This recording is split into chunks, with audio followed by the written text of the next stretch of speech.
Hello, everyone, and welcome to the Soul View. I'm Cindy Kabika, and of course, joining us here are the fabulous, the terrific, the amazing Lorelai Robbins and Shivani Gunnell. I am just so excited. The fabulous, the terrific, the amazing. Hold on just a second.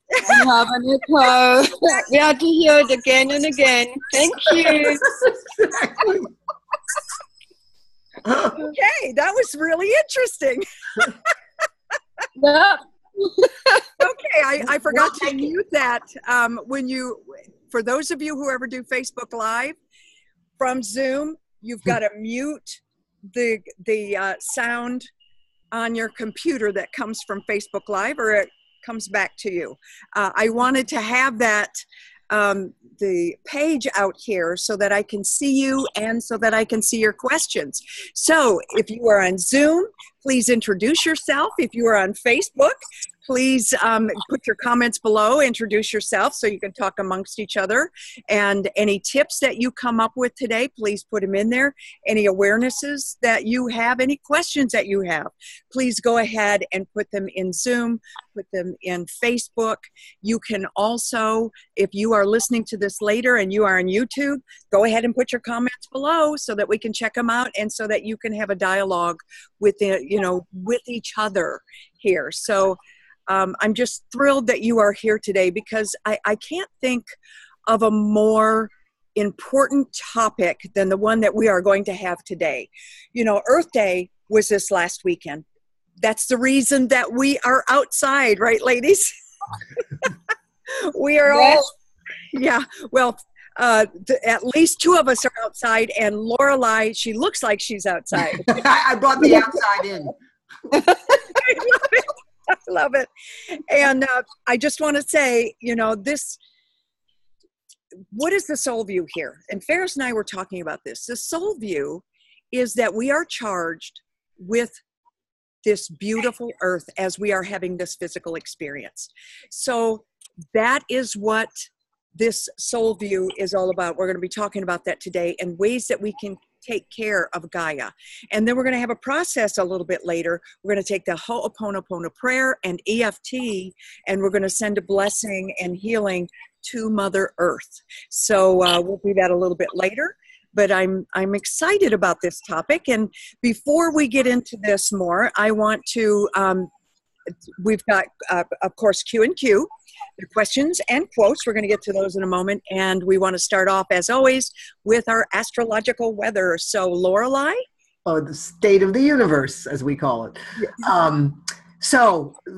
We are building to a full moon on the weekend, on Sunday. And so this is an energy of, as you can, where you'll see there is more light in the sky. And as the moon's light grows, in other words, we're being called out. And a very powerful full moon on Sunday, Scorpio, which is, again, an opportunity. Your full moon, Shivani, it's Ferris's full moon. Yeah, it's an opportunity to really be able to see with greater clarity what needs to be eliminated in order that the organism can flower and flourish, which is, because we're having at a full moon, we always have the opportunity to balance opposite energies. The earth, sun in Taurus, not an accident. Earth Day is always when the sun goes into Taurus after 2 or 3 days, opposite the moon in Scorpio. So it's all about my comfort, my abundance, my fertility, Taurus, balanced with your fertility and your abundance, your resources. So this is one of the most powerful full moons of the year because Taurus and Scorpio are both fixed signs. They're both fixed, which is more resistant to change. So that makes this particular energy that we're coming up on even more significant. So again, as we go to the weekend, pay close attention to the people who cross your path even more than usual, because the opportunity to mirror, to see again what you like and what you don't like in others is exacerbated and illuminated under a full moon. So that's the opportunity that we all have right now. And this last weekend, Lorelai, was, got a jet going out. Hey, we're outside. I guess jets are part of Mother Nature now. this last weekend was Earth Day, and you shared with us something I thought was really interesting, which was, or is that it begins, Earth Day is right at the beginning of Taurus, and you want to explain why that's so important? Well, again, you know, there are 3 signs in each of the elements. We have fire signs, air, earth, and water. Now we're talking about earth. And Taurus is, well, Capricorn is the initiating earth sign. That's your sun sign, of course, Shivani. And then we have the fixed earth sign in the middle of the season. And then we have the adaptable earth sign of Virgo, which is interesting because that's where the moon is as we're doing our show right now. So we have this double earth energy. Interesting that we're doing the earth show. Fixed earth, it doesn't get, Taurus is about fertility, it's about abundance. When we talk about appreciating the beauty of the earth, it's not that the other earth signs don't appreciate that, but Taurus is because Taurus is the energy of Venus, the planet Venus, which is the planet of love and the planet of appreciation and the planet of value and the planet of pleasure. So really, we are here to take pleasure in the earth, not to rape the earth, but we are here to take pleasure in the beauty of Mother, of Gaia.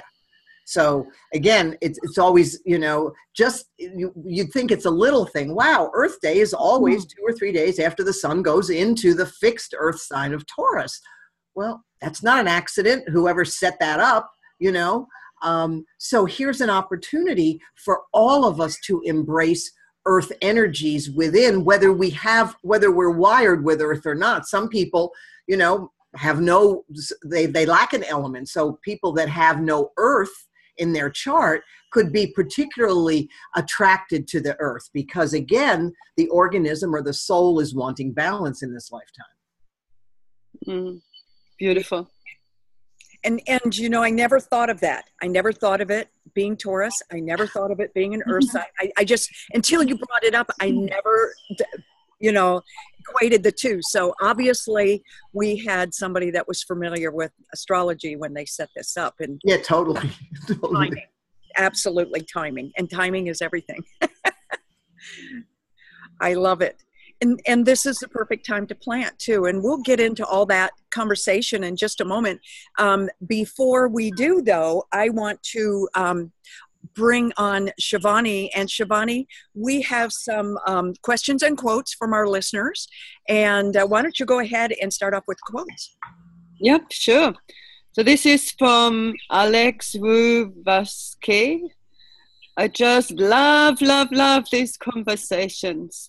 A perfect example of collaboration, joy, feminine, masculine balance, wisdom, laughter, sanity in capital letters, knowledge, intelligent conversations. What a great example to all those of us that have not had the opportunity to experience such perfect interactions. Thank you so very much to the 3 of you and Ferris. And we have Romualda. Thank you, ladies. What an important topic to discuss. However, fear or past tragic events or a dramatic TV story may have supported to react violently and not responsibly. There are situations and situations. It's good to discuss our shadow. So that was obviously from about the last show we did. Right. Yeah, when we were talking about prejudice. Yeah.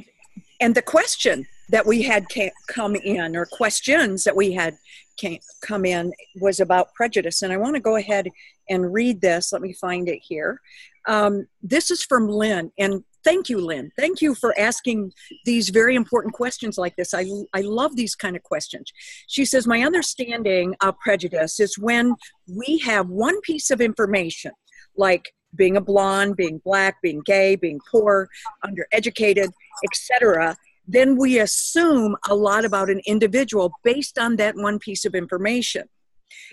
For example, like I'm a blonde, and this has happened to me in my lifetime before, where people assume that I'm a dumb blonde because I'm a blonde. That used to happen a lot. That doesn't happen as much as it used to, although everybody thinks that they should tell me their blonde jokes. And you can tell me yours, it's fine. I have no problem with it. The good thing about being a blonde and that stereotype, I just decided to roll with it instead of fight it. And when I say something goofy or, you know, I forget my thoughts or whatever, I'll just go, refill. And then people will laugh and then we can move on. And that part is erased. I've acknowledged it. Now let's move on. You know, you don't want to set up camp in those kind of circumstances. So anyways, that's one thing that people can one way that people have prejudice when there's something about a person. This is her question. She says, and she asks if this matches our understanding, and I would say yes. Would you say that, ladies? Mm-hmm. That would match our understanding. Okay. Then she says, how is it not then if a person, how is it not prejudice if a person, say, is a Leo, and Lorelai, you say that they are playful, that, you know, that they are outgoing leaders, and she's very much an introvert. And she said, so, and a hermit, so that doesn't describe her. So is that a prejudice? And if not, why not? And if it is, you know, I would love all three of us actually to answer that. And that's a big, that question has many different tentacles, because the idea of prejudging based on somebody's sign certainly is a prejudice. It may be a kinder prejudice than another kind of prejudice, but the deeper question in Lynn's question, because and I assumed also that she must be a Leo sun, which we have connected, so I found out that she is, using that as an example. And I'm so glad, Lynn, that you asked that question, because we have, and we've all talked about this, or a cast of characters. So we have these other parts of our personality. So a Leo who feels hermited, you know, who feels a hermit quality, and after looking at your chart, I totally get why. But the beauty is that you asked about Leo energy. In other words, like you were curious to know, well, gee, the prejudice of Leo is outgoing, playful. It means that you've come in to learn all about that. We all have, whatever our signature is. But the beauty is, again, I can see where you would define the hermit quality as well. So the beauty is the marriage of all of it. It's both and. So again, while you may not have experienced as much of that playful, you know, out there Leo energy, it makes total sense.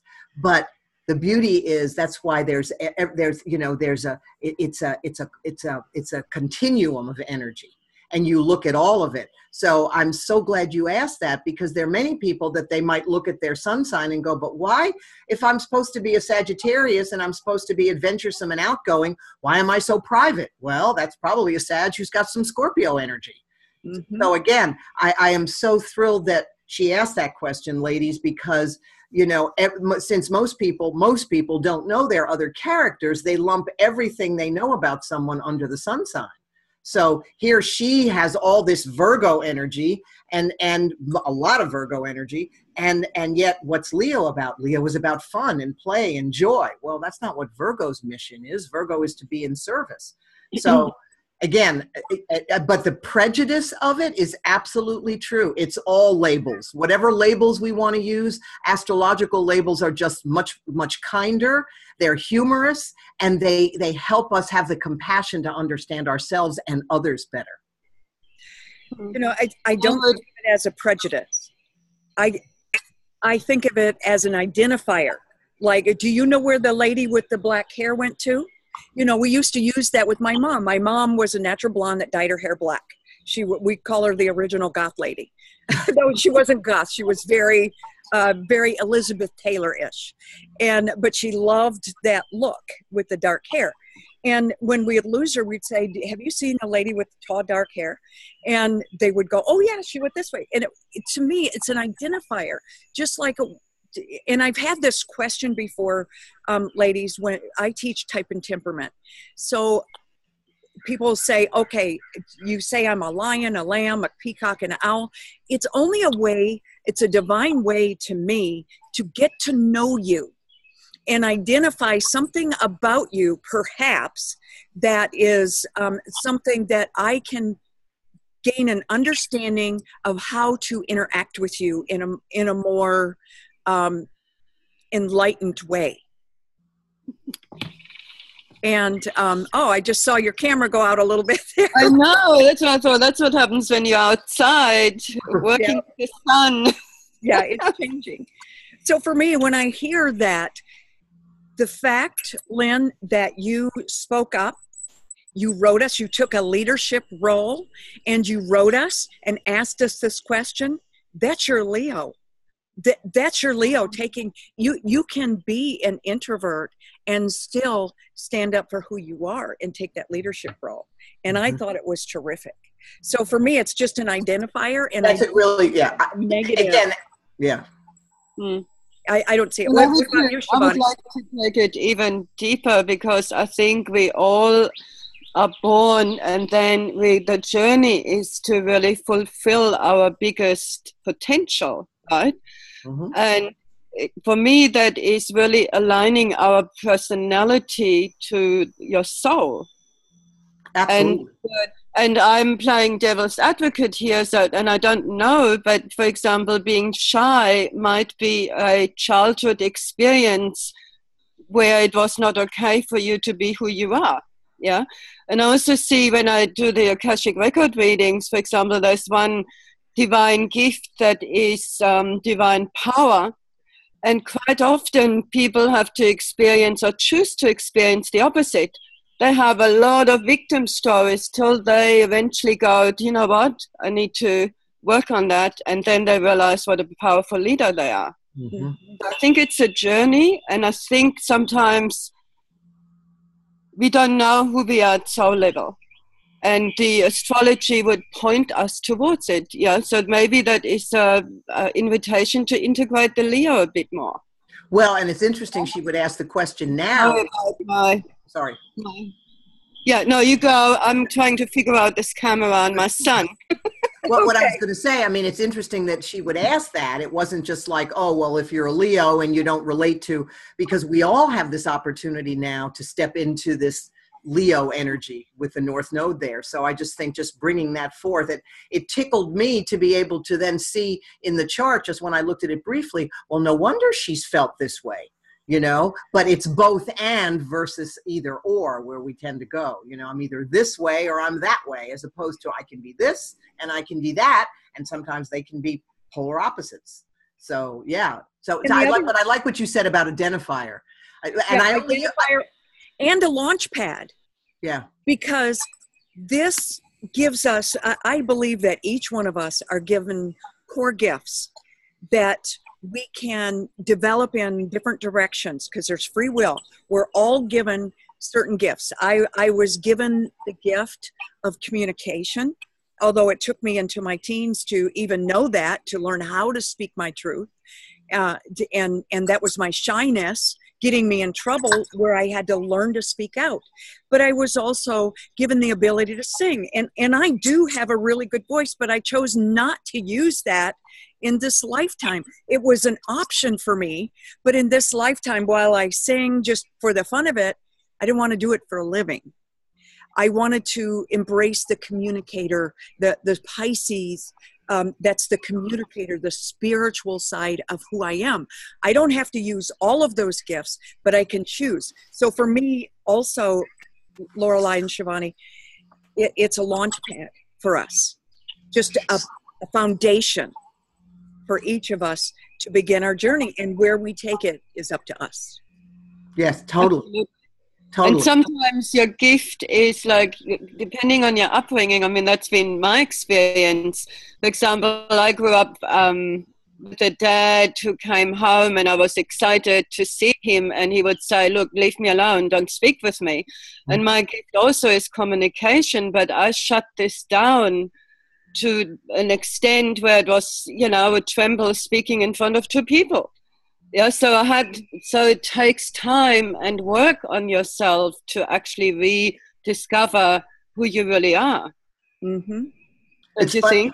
Yeah. Well, it's funny, Shivani, because I was looking at your chart today because of the fact that it's your full moon, and I was thinking about how disciplined and organized, and how you could have that experience of an authoritarian father, which what you just said, but yet you have all this humor and all this you know, all this adventurous and not disciplined energy of Sagittarius. And I was, you know, it was just interesting how the thought went through my mind. She does that really well, you know. In other words, it's the both and. And I guess the question I was asking myself, I thought, I wonder if she asks herself, why can I be so serious? But then life is like a joke, you know, like it's just... Oh, and life was extremely serious. Oh my God, I think it's only when I hit my 50s when I went, what? This is fun. Yeah, exactly. It's just so funny. I just was guided to do that, and that's the thought that went through my head. So, yeah. Well, I want to go ahead and move us on to our topic, and just before we do, moving on, I'm changing. Okay, and while we do that, she's going to be changing. I think you need to go in the other direction. Yeah, that's what I realized too. Yeah, away from the sun. Yeah, that's better. John just passed me a note. He said she's got, right. Okay, yes. Beautiful. Well, I want Lorelai for you to talk about, because we had someone that has been a legend for many of us here in the U.S. just pass. And we've also had a new birth who will be a legend as well, since he is part of the royal family. So I wanted to go ahead and just very, very briefly, I don't want to take too much time, but just to very briefly talk about those two people, Barbara Bush and the prince. And it's, again, so fascinating for me to have this opportunity to just kind of dive into this research. So one of the things, Barbara Bush had a lot of Gemini energy, and her pet project or her passion was family literacy, which is interesting because she had Gemini energy and Cancer with a moon in Capricorn. So one of the things I read about her was this almost dichotomy of kind of the strict adherence, now given the generation as well, to the gender roles, which would be very Capricorn. You know, this is what's expected if you're this, you know, whatever. And yet she had the North Node in Leo. She had this energy that we've all been invited to now. So there was that very much take charge. She was a big personality. But what I found, again, so fascinating we're all here to express our gifts and talents. Here's a woman, had she been, you know, the mother and the wife of a president or not, she was interested and served in the capacity of the subject of family literacy. Well, literacy is certainly a Gemini thing. Being able to read and write would fit under the Gemini umbrella. And she had Mercury and Venus. And then Cancer energy, you know, family was very important, etc. So moving from there to the Cancer energy, this prince, you know, I just want to say something really quickly about George, little Prince George, who's going to be 5. He was born about 33 minutes, believe it or not, before the sun went into Leo. So he was born with the sun right at the end of Cancer. Like, he didn't really want to come in as a Leo, you know, which is the sign of royalty, of course, right? So this prince is a Taurus, which again is very grounded, stable, you know, ruled by Venus. So is his great-grandmother, Elizabeth II. And his moon, his feeling nature, is Leo and the North Node.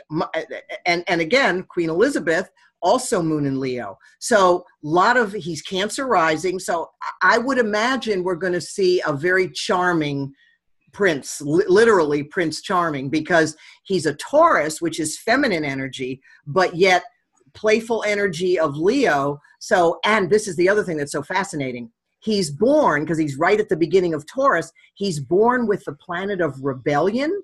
That's what I put in my little notice about it all. Oh. Rebel at heart. Yeah. Uranus at the end of Aries next to the sun. So whatever he's going to be about, whether he rebels against the rules and stuff of the monarchy, or he brings, you know, grounded change, or who knows what, in whatever capacity he fills. But certainly in terms of the charm, I think we're going to hear a lot about the open-hearted, and there's going to be a big smile, and I don't know, it's going to be very, very interesting. And the connections, again, another topic, between the family, between the parents, Kate and William, and the 3 children is amazing. Is really, talk about magical.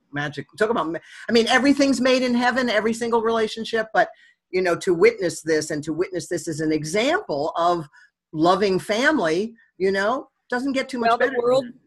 The world will be watching. Yes. we'll get an opportunity to watch them grow up. I love it. I love it. Yeah. And I just want to say, hi, Carol. This is the first time that Carol Ann is joining us, and Rosemary is here.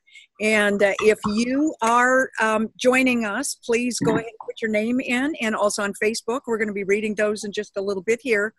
But I want to move on to our topic because, you know, Earth Day is a big thing for me. You can see I love nature. This is where I spend all the moments that I can. I actually have a portable desk, things that I can come outside and I'm able to work. I have, you can't see here, but Nickel is over here and Cinnamon is over there. And here comes my beautiful Mango. She's showing up here too.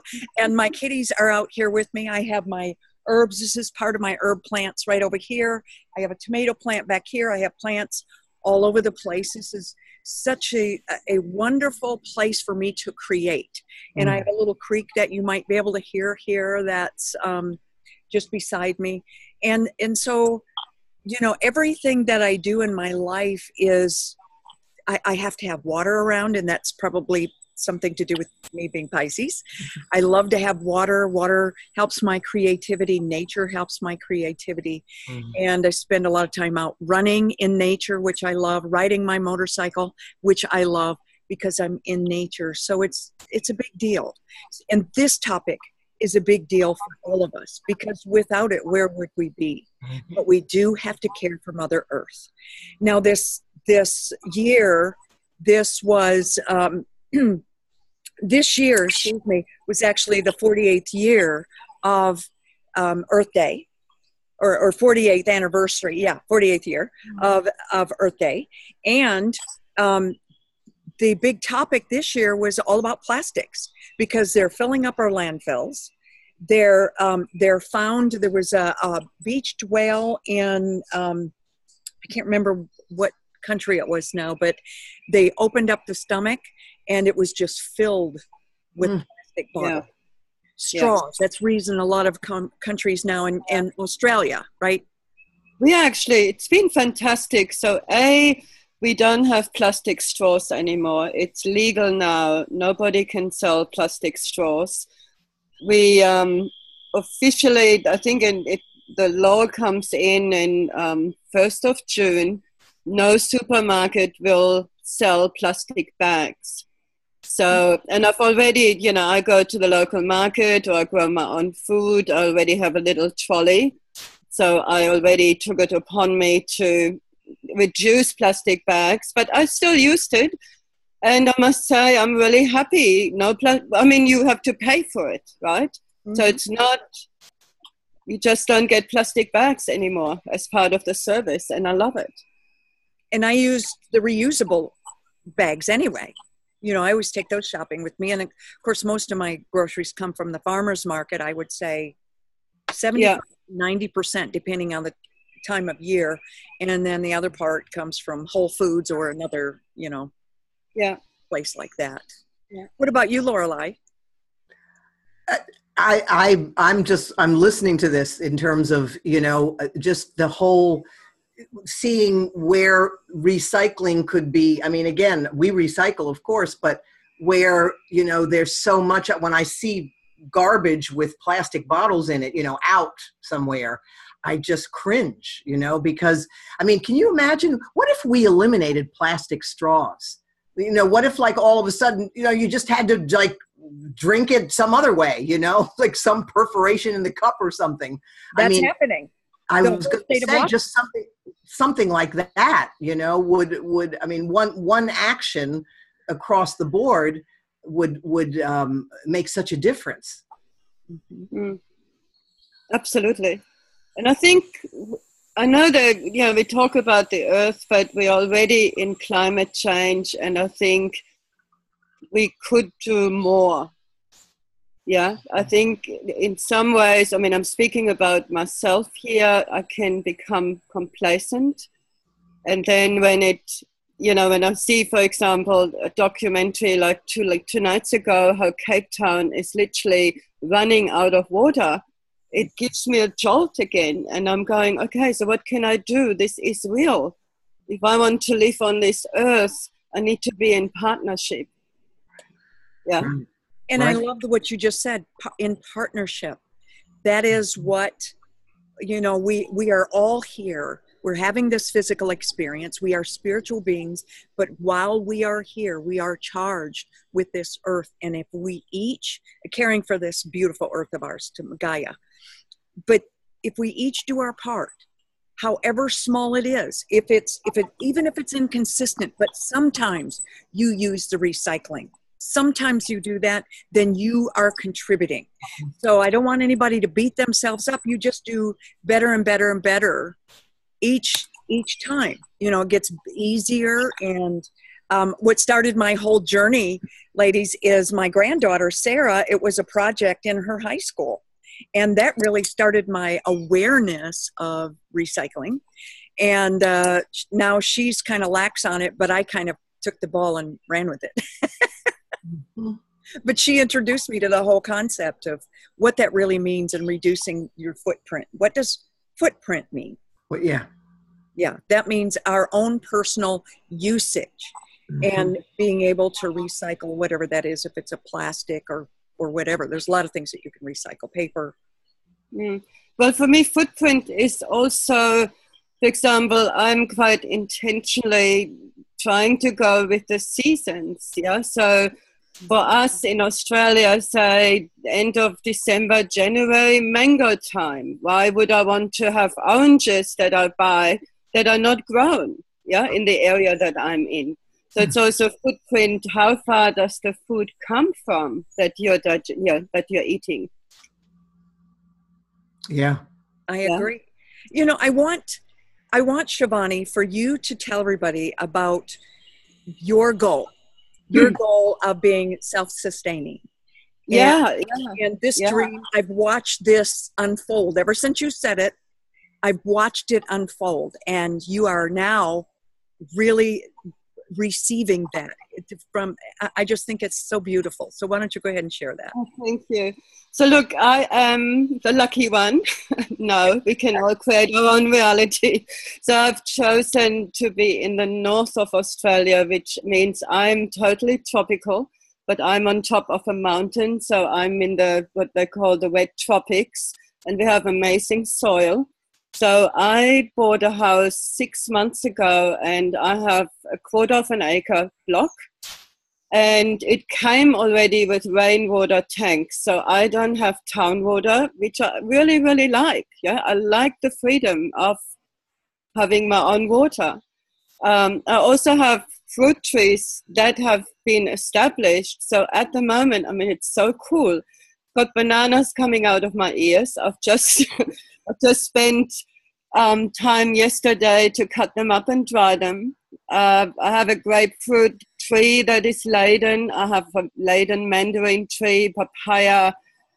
I've got tomatoes coming up, and I'm more and more working towards self-sufficiency. And I love it, like to literally spot a papaya. Hey, it's getting orange. Let's pick it. And and I have not been, I didn't have to buy any fruit for a while. Like, I'm giving fruit away. I'm in total abundance.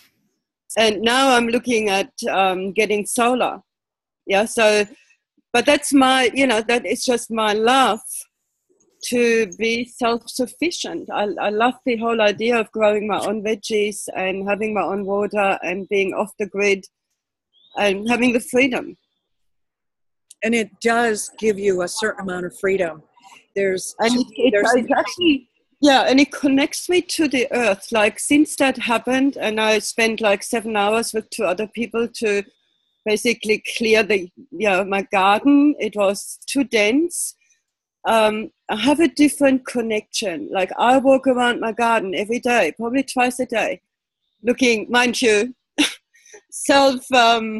what can I say? It's self-absorbed, because I'm looking for passion fruit that has dropped, or lemon that has dropped, because I don't want to miss it. but I'm also making contact with the plants, and I'm grateful. It's like thank you. I'm in my own Shangri-La. That is so beautiful, and I get that feeling. I feel very fortunate. I'm not as self-sustaining as you are, but I have here this beautiful backyard that is right up against, my house is right up against the forest. And so nobody can build in back of me because there's a water tower up on the hill. So nobody can build in back of me, even though I'm in a community, a neighborhood, where we have an association and all that, which I'm not crazy about. I'd love to go out and get more land, but it's a small piece of land. But even with this little tiny acre of land that we have here, well, it's quarter of an acre, however much it is, I'm not even sure. It's not a lot. I still can do a lot with it because I have all this nature. I do a lot of pots with my herbs in it. I have a little garden where I plant my own tomatoes and peppers, and I love horseradish. It's like my thing. I love horseradish, and I can, my own horseradish, and it lets me know that whatever happens in the world, I can take care of myself. I can grow my own food. I know how to do that. Right, Shivani? That's what you're saying. Yeah. And, there's this pride, and I use it in the best way, but there is like, wow, I've grown this. This is from my land.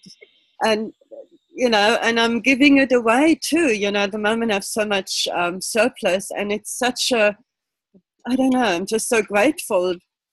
There's a difference. And look, I understand not everybody has land. I totally get it. Not everybody, has fruit trees, but there is a quality of connection between I'm going to the yard, and if I want to buy, eat a mandarin, I'll pick it.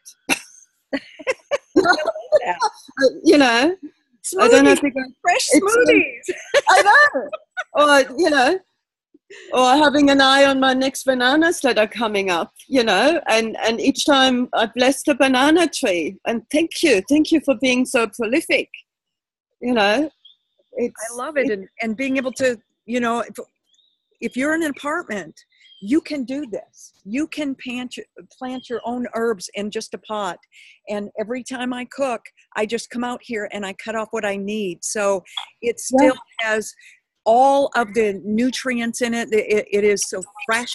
Everything is fresh, and it just tastes so much better to me than something that's been around for a while. Though I also dry them for the winter, but when they're fresh, that's what I like. Yeah. I like that freshness, and Gary can tell the difference too. And he said when I first started doing it, he didn't care anything about it until he tasted it. So Yeah, and I think, like you said already, if you're in an apartment, then use the windowsill to grow something. You don't have to go into, towards self-sufficiency, but see what happens when you grow a tomato plant or you grow a herb. Different connection. Really grounding into the earth. Like you will notice, you will feel different. And when you do that, it really does ground you. If everyone is familiar with earthing, it takes the static out. It reduces inflammation in your body. When Gary and I run, right after we finish a race, in fact, we have the country music, or they call it the Rock and Roll Nashville now. It used to be the Country Music Marathon. It's now the Rock and Roll Nashville Marathon and Half Marathon. We're just doing the half. And when we're finished with the race, we always peel off our shoes and our socks, and we ground, because it takes the soreness out of the body, out of the feet. And it is so amazing. And the first time we did it, Gary expected to feel nothing. He's always my guinea pig because he never believed any of this. And then he had the opportunity to learn, because I was going to do it anyway. And he's like, darn if that doesn't work. So whenever his feet are sore, in fact, he's sprained his ankle, we're going to be walking a good distance. I'll walk about halfway with him and then run the rest. But he's going to have a sore foot. And so he's going to take it kind of gingerly, and he'll be earthing for sure. even if it's along the trail. You can stop and do that, and it makes a big difference. So I suggest. Yeah, and I'm bare feet all the time. What's that? And I'm bare feet most of the time. Yeah. Oh, no. Now, the other thought I had, for those of you who live in a big city and in an apartment, what about creating a community garden? Good idea. Yeah. That like there are ways for you to connect and interact more with Gaia. Mm-hmm. And for those of you who have lawn, there's no reason you can't plant a fruit tree or something edible. And there's also, it's very popular now to have landscape herbs or vegetables where you build it right into your landscaping. So I have a bush out front, and it gets direct sunlight out there, and I'm actually going to put a tomato plant for the first time out there. And there are so many things that you can plant alongside it which take care of the insects. And I'm just going to read, I've got a few of them here. Of course, with all my 4 cats, the first thing that I plant is catnip, and that is a natural repellent, insect repellent. So I've got catnip all over the place. So Lorelai, you've got a kitty. You can put that right outside your back door. Lavender, I love lavender. That I've got it all over my garden, and I actually dry it myself. And when I do smudging, I use my own lavender, and I also grow my white sage, my own white sage, and I use my ceremonies, which I love. Lemongrass, basil. Of course, I've got my basil right over here, and I've got basil that I allow to flower, because that's what really makes the difference, if you can allow it to flower. Chamomile. Got chamomile all over the place. I don't have any garlic. Garlic you can put out there if you can grow it. I've not had any luck with it. Peppermint, got a lot of that. Geraniums, oregano, marigolds. If you have any others that you can suggest, everybody, go ahead and put them in the comment box. And I want to say, Carol, earlier, Carol asked about the Akashic Records, and that's something that Shivani does. So you can contact her. I see that she put her email address in there, and she works with people one-on-one on that, just as Lorelai works with people, with their astrology. So you can also contact her. And Lorelai, can you go ahead and put your email address in there so everybody can get it if they want to work with you one-on-one? Yeah. And yeah, Carol said also, listening to your talk, my passion is planting native plants in urban areas, yards, everywhere, to provide native food and shelter for our local insects and animals and migrating birds. I agree. Look, I'm in an international bird area where we have over 300 species of birds. So yeah.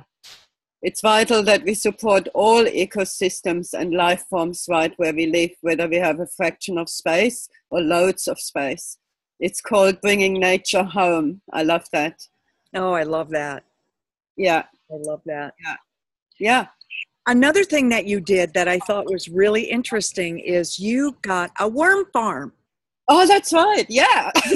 I am the owner of 1,000 animals.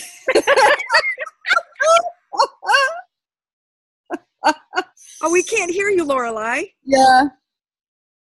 Actually, it's so cool, honestly. Like every veggie scrap, every fruit scrap, I feed to the worms. And what happens is they decompost it, or it's their food. And then there's another tray where you collect worm juice. And the worm juice is actually amazing fertilizer. So I use half water on top of the juice I'm getting, and I'm giving it back to my plants. So I have happy worms. I recycle, my veggie and fruit scraps, and I have even more happier plants. Yeah, and a worm farm. I tell you what, everybody can have that, even in a little apartment. Mm-hmm.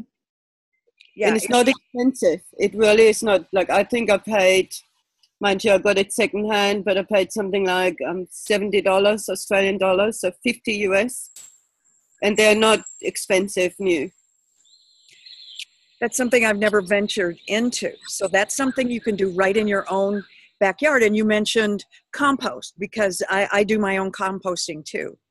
And that allows me to take anything, because I do a lot of juicing in the summer. I eat a lot of meat protein in the winter, which gives you warmth. And in the summer, I eat mostly a vegetarian. I eat some meat protein, but I mostly eat vegetables, and I get my protein from avocados and stuff like that, because then it cools the body. So I eat per the season. And that's what I meant before, I eat. This is Ayurvedic lifestyle that I have, and you eat for the season.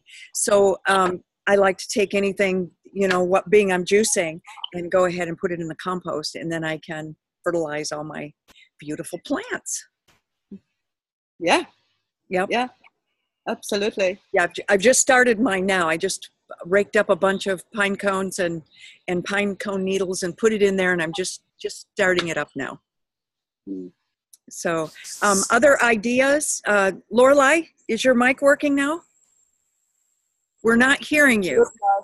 Yeah, we're not hearing you. So why don't you hang up and come back on? Okay. Yeah. She's going to come right back on. And what else did she say? Can you hear me? Yay. Oh, yeah. Perfect. Yes, I did. I came back in. Okay, great. I want to talk about for a moment, and then we're going to get to just some other questions here. So if you have questions, please leave your questions again in the comment box over there in the chat, and also below if you're on Facebook. If you're on YouTube, go ahead and put your comments in as well. And be sure that if you like this conversation, that you follow us, because this is the kind of conversations we're going to be having every week. So please hit the subscribe button. And if you also are really loving Mother Earth, go ahead and give the like button a high five. Well, and I would like to say, the fact that the sun is in Taurus until May 19th, here's an opportunity, whatever anyone's relationship with the earth is, to recreate it. Whether I just got back from New York City, and people are growing things all the time. My father used to have a terrace with all kinds of plants on it, 58th and 3rd, right in the middle of New York City. So yes, it's not the lushness perhaps of where you are, Shivani, and the beauty that you get to experience.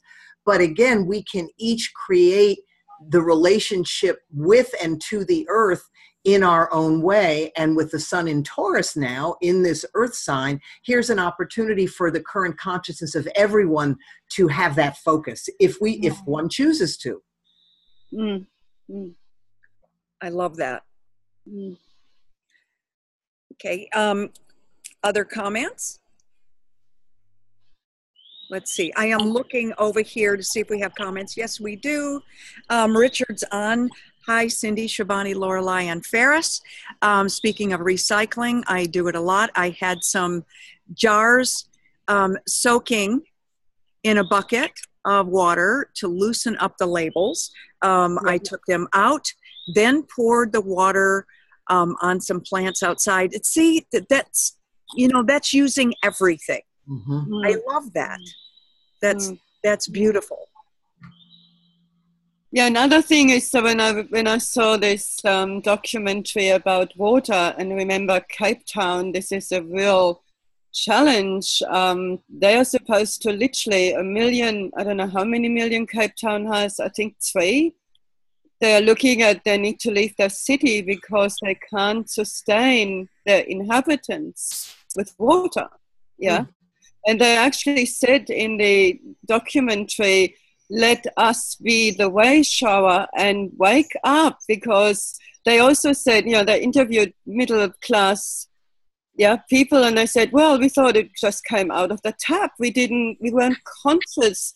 No, I mean, it's true. You're so used to, we open the tap and water comes out.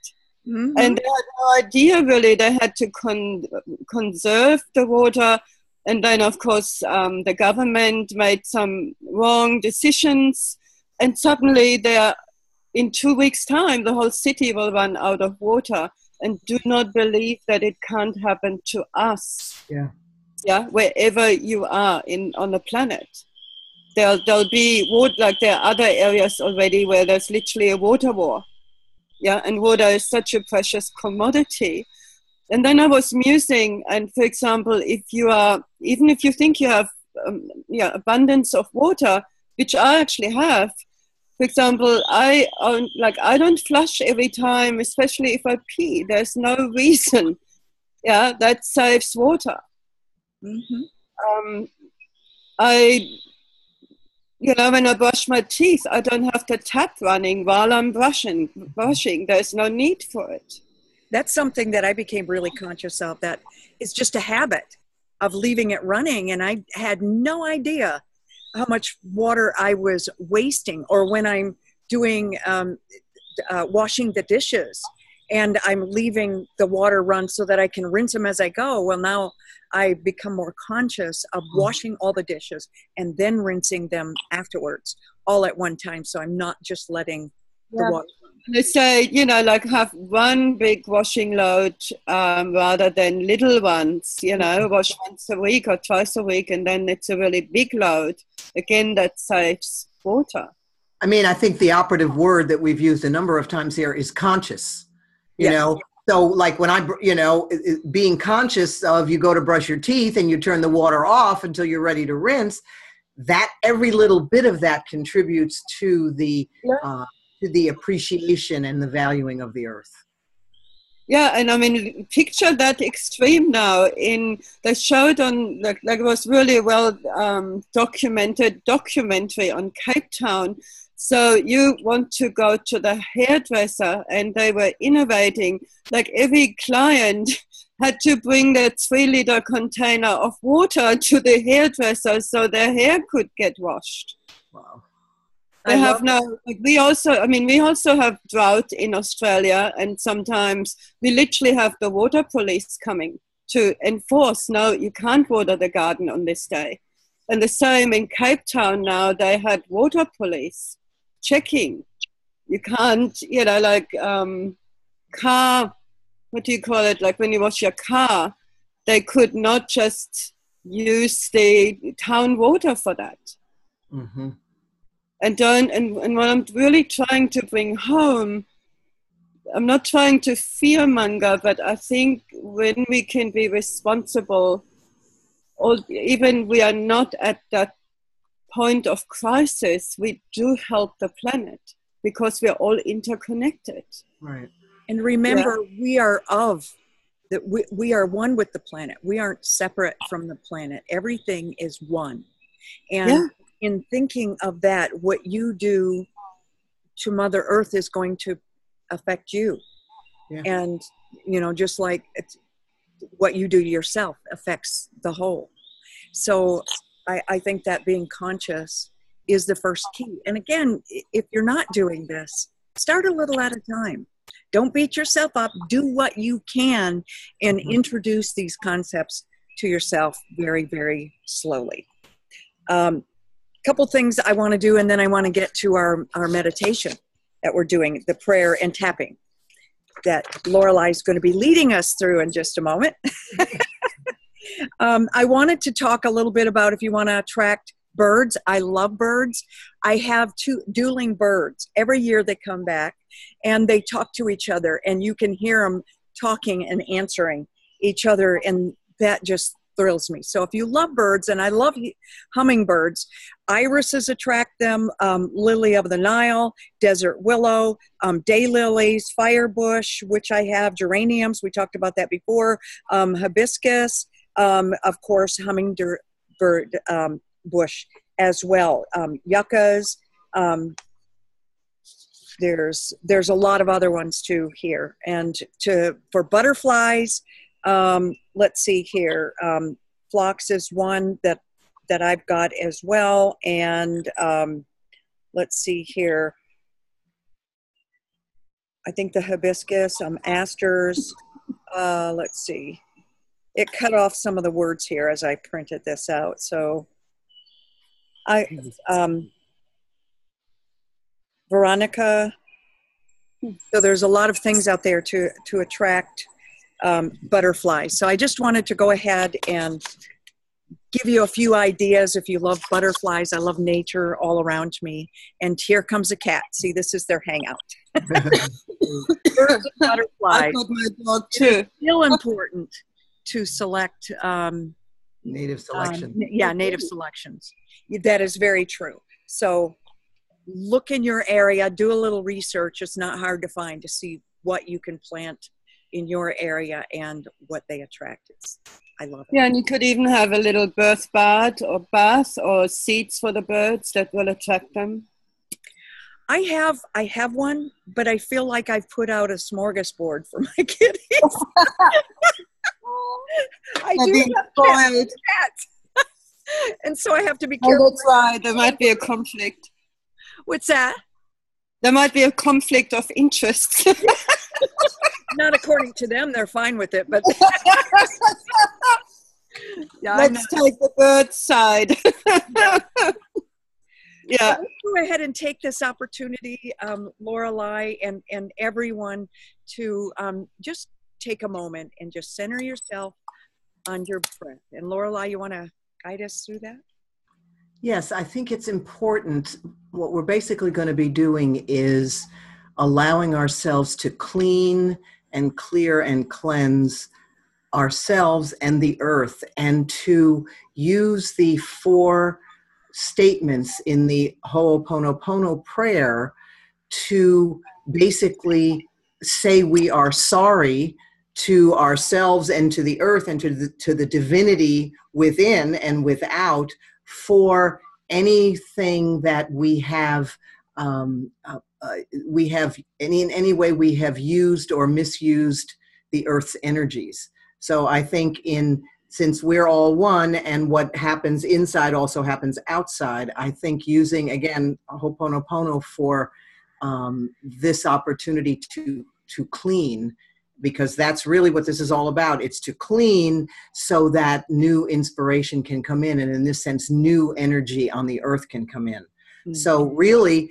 I just want to tap through the points and saying the Ho'oponopono statements, which are: I'm sorry. Please forgive me. Please forgive me. Thank you. Thank you. I love you. I love you. I'm sorry. I'm sorry. Please forgive me. Thank you. Thank you. I love you. I love you. And to the earth, I'm sorry. I'm sorry. Please forgive me. Please forgive me. Thank you. Thank you. Thank you. I love you. I love you. I'm sorry. Sorry. Please forgive me. Please forgive me. Thank you. I love you. And one more round. I'm sorry. I'm sorry. Please forgive me. Please forgive me. Thank you. Thank you. I love you. I love you. I'm sorry. Please forgive me. Thank you. And I love you. And take a nice deep cleansing breath. Breathing in all the abundance and the lushness of this beautiful earth. And breathing out everything else. As we hear those beautiful earth sounds. Oh God, can you hear the birds? Yeah, beautiful. I love it. I love the earth sounds. It is so healing. And, you know, I invite each of you tomorrow morning, wherever you are in the world, whenever your morning happens to be, to go outside and just listen to the sounds of the music of the earth. What is the song from Oklahoma? All the sounds of the earth are like music. All the sounds of the earth are like music. The bees are busy, they don't miss a tree. And a weeping willow is laughing at me. So that is the Oh, what a beautiful morning. So do that tomorrow morning and just take time to really appreciate nature and send love to Gaia. We have but one earth. Regardless of who, your government, what they are doing, anybody else is doing around you, you can do your part. That's all you have control over is what you do. And so every little bit counts. Yeah, and go to a park, go to the beach, be bare feet, ground, feel Gaia underneath the soles of your feet. Yeah. Do we have any other questions and comments that we want to make here or read before we go? Yeah, Carol says water for wildlife is actually more important for them than food, and putting out a saucer from below a potted plant with about 1 inch of water under rock as a landing pad placed below shrub or some protected area works perfectly. And depends what area you're in, like our guy. Like I think, Carol, I'm just saying it's a fantastic idea. If you're in my area where we get mosquito-borne diseases, our council is actually saying the opposite. Do not have any water in saucepans because it breeds mosses. Just saying, it depends what area of the planet you're in. Yeah. Yeah, make adjustments. And here's a question from Celia. She says, what if we begin to focus on knowing that there is plenty of water, like Abraham Hicks suggests, that would help us to create more water or enough water? I would like to create the energy of more water or there being plenty of water in the world instead of having fear or belief of lack or not enough, since we are the creators of our reality. Just a suggestion. Thank you. You're absolutely right. They also say don't focus on reality unless it's what you want. I mean, so but that doesn't mean not being conscious. It doesn't mean to pillage the earth, to rape the earth. Exactly. It's again, it's both and. It's because I think there can be, like, I'm actually passionate about, because I love Abraham. Okay, I've seen them in Australia, but there can be a tendency in our spiritual community where we believing and focusing on the good, that it magically comes to us. Yes, it comes from alignment, but we still need to take the action steps. Like that's again, both and. We can't just visualize there's more and more water, and then we are actually not being conscious of how we can reduce our water use. Right. Exactly. Yeah. It has to be with aligned action. Yes. Yes. Aligned, inspired. Absolutely. Yeah. Okay. Any other questions that we have here, ladies? I don't think so. No. I think that's it. Let me check over here on Facebook. I'm not seeing any other comments. If you have them, if you're listening to the replay, please put your comments in the just below the video here, also on our YouTube channel. And we are really working at building our YouTube channel. That's our ultimate goal here, to get these messages out, these simple conversations that make all the difference in the world, out to everyone. So we invite you to invite all of your friends to subscribe to our channel, to join us on Facebook. We also have a Facebook group that's a private group for you to have conversations, to share ideas. I gave you just a few on how to create butterfly garden or hummingbird, attract hummingbirds, or natural repellents. Citronella, by the way, is great as well. I don't know if I mentioned that one. I usually have them all over. It's a little early to plant them yet, but whatever your ideas are, please share them with us. This is a community conversation. So I thank you in advance for all of your sharing and for your love and for your feedback. We're doing this for you and for us. We are all one. Any final thoughts, ladies? Just being self-responsible and being in more in dominion of all of our emotions as we come up on a full moon in the next few days. Yeah, and for me, it's like you said, being responsible and with the outlook, with the knowledge, we are all one, that whatever happens in another part of the globe will have a ripple effect wherever we are. We are connected. And I just want to ask all of you, send prayers and love our way as we do the half marathon on Saturday, especially my husband, who's going to be doing it despite the little sprained foot. And to all the runners out there, because I think we're going to have 33,000. Wow. Something like that. And so just send love and light. And we send you love and light. Until next time, everyone, namaste. Namaste.